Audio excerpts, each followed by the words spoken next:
Dial to open allows a user to call the intercom and release the door or gate. When a user calls the intercom, their number will be checked against the list. If stored, the call will be dropped and the output will open. Here, you can add up to 5 numbers to the list at a time. Depending on the model and firmware, up to 1,000 of these numbers can be stored. By setting an access level, it is possible to restrict the user to certain times and days. If needed, contact your installer or Videx for more information on access levels.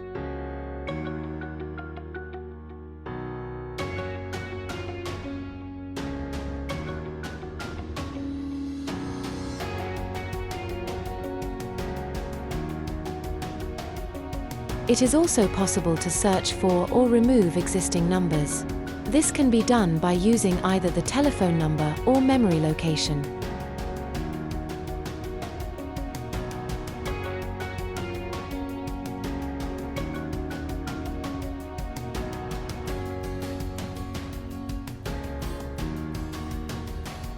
Thanks for watching.